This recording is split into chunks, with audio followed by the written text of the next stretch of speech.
ऐसे हनुमान जी पर कल्पना करेंगे जो ज्ञानियों में सबसे श्रेष्ठ हैं। मिशन की बात करें, अगर कोई कंपनी का एजेंट है, अगर कोई कंपनी चलाता है, तो उस कंपनी के एजेंट को हम बताना चाहेंगे कि आपने एक प्रोजेक्ट को सफल बनाने के लिए रात दिन मेहनत की होगी,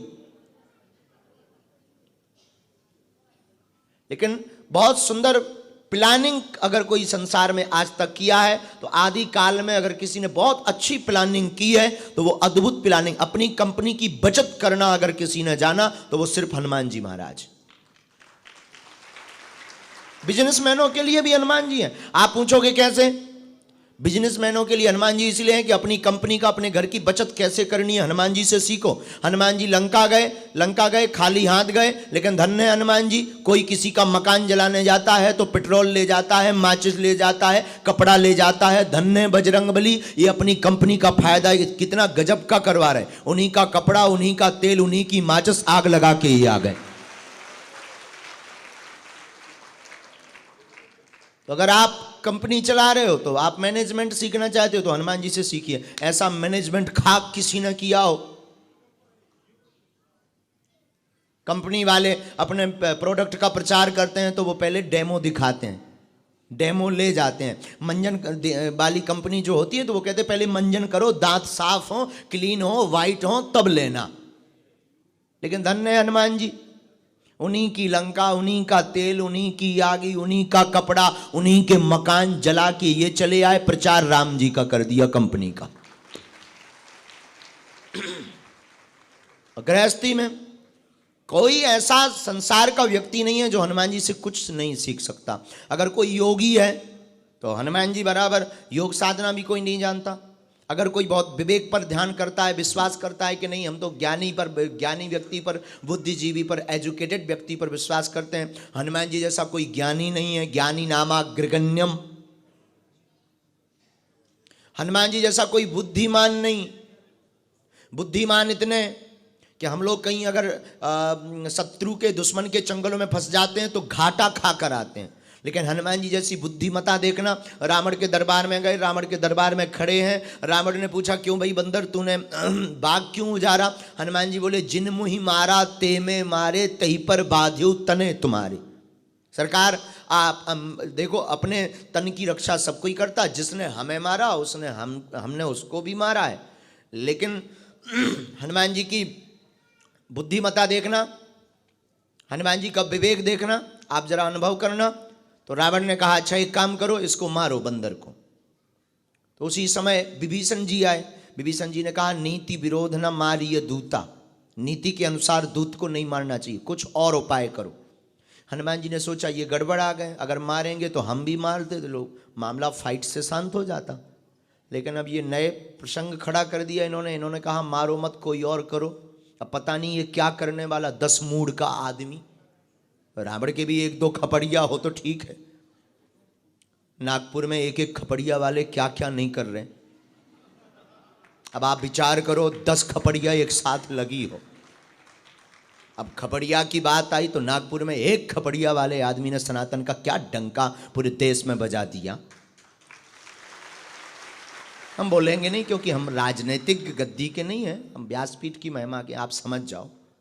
1 खपड़िया के आदमी ने क्या चक्कर घुमाया हनुमान चालीसा का, ताकत दिखा दी हनुमान चालीसा की। लेकिन अब आप विचार करो 1 खपड़िया के आदमी ने यह चमत्कार किया, अब 10 खपड़िया वाला जिसके एक साथ ज्वाइंट हो। तो रावण के तो 10 खपड़िया ज्वाइंट थी, सब जुड़ी हुई थी। तो हनुमान जी महाराज ने सोचा कि ये 10 खपड़िया का आदमी, अब पता नहीं ये क्या करेगा कहीं। तो रावण ने फिर एक चौपाई बोली। रावण ने कहा अंग भंग कर पठिवो बंदर, एक काम करो इस बंदर का अंग भंग कर दो। अंग भंग का मतलब एक आध इसका अंग काटो, हाथ काटो या कान काटो। हनुमान जी ने सोचा अब तो मरे, कहीं रावण को अपनी बहन सूर्पनखा की याद आ गई कि इनके स्वामी जी ने नाक कान काटी थी और कहीं हमारी नाक कटवा दें, तो क्या हम राक्षसों के हाथों नाक कटाने आए? अच्छा कान कट जाए नो प्रॉब्लम। हनुमान जी ने सोचा कान कट जाएंगे, हम कपड़ा बांध लेंगे, टोपा पहन लेंगे, कोई पूछेगा तो कहेंगे भाई हमको तो ठंडी बहुत लगती। लेकिन नाक कट जाए तो करें क्या? अब उस जमाने में तो मास्क चलता नहीं था, वरना हनुमान जी सोचते कि मास्क लगा लेंगे। आज के ज़माने में हमने ये प्रसंग कहीं बोला तो एक लड़का खड़ा हो गया, हमने कहा भाई कान कट जाए तो कोई प्रॉब्लम नहीं है, टोपा पहन लो, पर नाक कट जाए तो क्या करोगे? एक लड़का खड़ा हुआ, बोले गुरुजी मास्क लगाएंगे। तो उस जमाने में तो चलता नहीं था। हनुमान जी ने सोचा नाक कटाने आए, नाक कट जाएगी तो क्या होगा। अब हनुमान जी का विवेक और बुद्धि की बात देखना। अगर कोई बुद्धिमान आदमी है, बहुत बुद्धि पर भरोसा करता है, तो हनुमान जी की बुद्धि का प्रयोग आप अपने जीवन में करना। हनुमान जी ने क्या किया, अपनी पूंछ ली और दोनों पैरों के नीचे से निकाली। पूंछ को पहले चूमें, फिर आंखों में लगाएं, फिर सिर पे रखें, फिर चूमें, फिर आंखों में लगावें और फिर सिर पर रखें। रावण ने सोचा कपि के ममता पूंछ पर, लगता है इस बंदर की ममता पूंछ पर है, कहीं पूंछ ना कट जाए। रावण बोला तुरंत एक काम करो, इसकी पूंछ में आग लगाओ। हनुमान जी बोले काम बन गया। तो अगर कोई बुद्धिमानी की बात करता है तो हमारे हनुमान जी जैसा कोई बुद्धिमान नहीं है।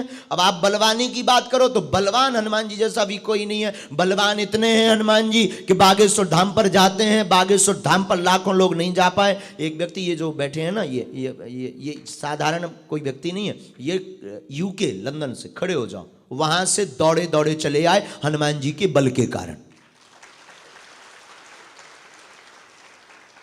लंका में यही तो हुआ। लंका में श्री हनुमान जी महाराज अपने स्वामी जी का ऐसा प्रभाव बना के आए, राम जी का आग ऐसी छुवाई लंका में कि जब दोबारा अंगद जी ने बताया फिर राम जी को, बोले इनका तो बड़ा प्रताप है लंका में। राम जी बोले मतलब? अरे बोले हद हो गई। बोले कैसे हद हो गई? अंगद जी बोले हम गए, आपने पहुंचाया। अंगद जी को दोबारा, दूसरा बानर अगर कोई गया तो वो अंगद जी गए। पहले नंबर पर राम जी गए, दूसरी बार में अंगद जी गए। तो अंगद जी जब गए वहां पर, जिन्होंने पैर रख दिया था रावण के सामने, तो अंगद जी जैसे ही गए और लंका में हड़कंप मच गया कि जो पहली बार बंदर आया था वो फिर से रिटर्न आ गया पूरी लंका में। तो राक्षस तो पहले ही से ही सदमा में थे, क्योंकि पहले वाले हनुमान जी का वो खेल देख चुके थे। तो जितने राक्षस थे सब रास्ते में हाथ जोड़ के खड़े हो गए। अंगद जी बोले इतना दिव्य स्वागत, वो भी राक्षस की नगरी में, दुश्मन की नगरी में। तो अंगद जी ने एक से पूछा तू हाथ जोड़े क्यों खड़ा है? अरे बोले तुम यहां मत पड़ो, सीधे निकल जाओ। अंगद जी बोले मतलब? तो राक्षस हाथ जोड़ के बोला हम तो समझ गए कि आप कौन हो, आपके स्वामी जी कौन हो, वो ही नहीं समझो 10 मूड वालों। हाँ। इतना खौफ हनुमान जी का, इतना खौफ हनुमान जी का। अंगद बोले 10 मूड मतलब 10 सिर मतलब? अरे 10 सिर 10 आनन हो। तो ये तुम इशारा क्यों कर रहे हैं? बोले हम लोग रास्ता क्लियर किए हैं कि ये है, बाकी ये तो सब डेंजर एरिया है, निशाना वहां लगाओ। तो अंगद ने बताया राम जी को, बोले गजब हो गया। बोले पूरे नगर में हल्ला हो गया कि जय ही जा रहा नगर प्रथम, जिसने पहली बार नगर आकर के जलाया था वो बंदर फिर से रिटर्न आया है। हद तो ये हो गई। अंगद जी बोले हमने अपनी आंखों से देखा कि छोटे छोटे बच्चों को सब कमरों में छिपा रहे हैं राक्षस। किसी ने पूछा क्यों? बोले ये आदमी दोनों खतरनाक है। और पता है हनुमान जी का नाम लंका में क्या रखा था? मरकट। क्या रखा था? मरकट। हनुमान जी नहीं, मरकट। नाम तो जानते नहीं थे वो, इसलिए मरकट नाम रखा था। मरकट क्यों? हनुमान जी मारते भी थे और काटते भी थे, तो दोनों को मिक्स करके उन्होंने मरकट सीधा रख दिया। तो वो राक्षस आपस में बात कर रहे, बोले फिर से मरकट आ गया, मारता भी और काटता भी। तो अपने छोटे छोटे बच्चों को राक्षस अंदर कर रहे हैं, बंद कर रहे हैं। किसी ने पूछा ये क्या कर रहे हो? बोले मरकट आया, इतना खतरनाक है, मारता है और काटता है, पूंछ और डेंजर है, उसके चक्कर में आ जाए तो एक बार में सीधी 13वीं सीधा नाम हो जाए। तो प्रभाव जमाना अगर किसी से सीखना है अपनी कंपनी का, तो वो हनुमान जी से मैनेजमेंट सीखें। हनुमान जी महाराज ने ऐसा मैनेजमेंट लंका में जमाया कि दोबारा अन्य बंदर भी गए तो उनको भी उसी दृष्टि से देखा जा रहा, सब हाथ जोड़ करके खड़े हुए।